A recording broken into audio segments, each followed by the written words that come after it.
किसी बेटा बेटी बहन पर कोई शक्ति है, कोई चक्कर है, तो 5 मेथी के दाने सबसे सरल है। सूती कपड़े में बांधो, 1 लोटे में जल हो, तांबे का हो, स्टील का हो, सोने का हो, चांदी का हो, जा का भी हो। वैसे तांबे का हो तो बहुत अच्छा है।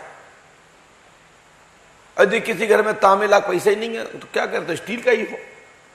अरे स्टील का ना हो तो भाई एक धोना में ले लो, और वो सूती के कपड़े में 5 मेथी के दाने बांध करके, जैसे हमारी माता कार्तिक में गांठ बांधती है उसी पर एक गांठ बांध ले, और हल्का सा पानी में स्पर्श करावे और उसको फटकार लगा देवे, झटक देवे और हाथ में बांध दो।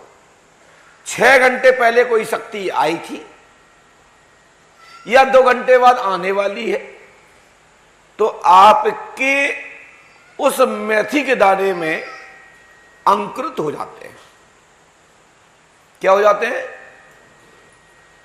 इतनी गर्मी होती है उस शरीर में जिसके ऊपर शक्ति होती है कि स्पर्श करने मात्र से जैसे फूले को, जैसे अपन किसी भी अन्न को ये भार भट्टी के यहां जाकर के, जहां भार भूंजा जाता है, जो भुजवारे जो होते हैं उनके यहां जो कढ़ाई में जैसा उसने बालू में आपका अमुक कोई भी दाना फेंका, उसमें हाल फूले पड़ जाते हैं। तो कैसे पड़ जाते हैं? उसकी गर्मी से, उसकी हीट से। और जब शरीर में कोई शक्ति प्रवेश करती तो हीट हो जाता है, शरीर में इतनी हीट हो जाती है कि कोई भी चीज टिकाओ वो तत्काल ही उसमें फूला पड़ जाएगा। अंकुरित होना, फूला पड़ना दोनों अंतर है। अंकुरित होना यानी पीका देना, और फूला माने उसको चटका देना। लेकिन उसी भांति, ये उदाहरण में बोला हमने, उसी भांति आपका मेथी का दाना में अंकुरित हो जाएगा 1 क्षण के अंदर।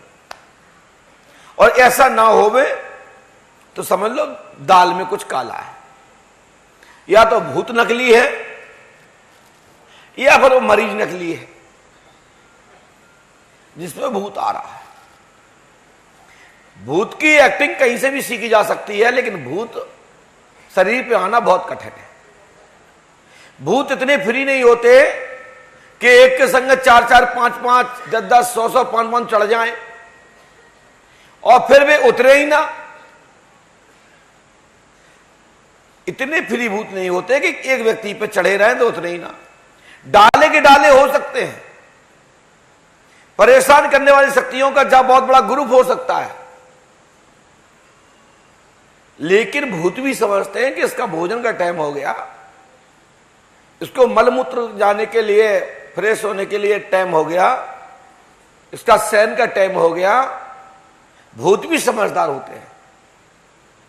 भूत कब चूसते हैं वो कोई नहीं जानता, पता भी नहीं पड़ता। जिसको भूत लगे होते हैं वो घोड़े की तरह और हाथी की तरह, भैंस की तरह नहीं होते। जैसे किसी को शुगर हो जाए फिर वह आदमी की तरफ देखो ऐसा लगता है। शुगर में कैसे हो जाता है? यूं हो जाता है।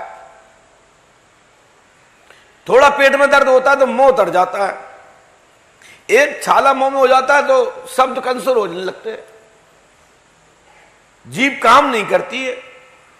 और किसी के अंदर 500 भूत चढ़े फिर क्या होगा? क्या उसका दिमाग काम करेगा? तो हम अच्छे से सब जानते हैं। कृपया हमारे सामने ऐसा मत करना, जहां करने वहां करो, हमें इससे कोई इतराज नहीं है। खूब करो, मस्ती से करो, आनंद लो, वो भी एक योग है। जितने ज्यादा मटकोगे उतना ज्यादा शरीर आपका फिट रहेगा।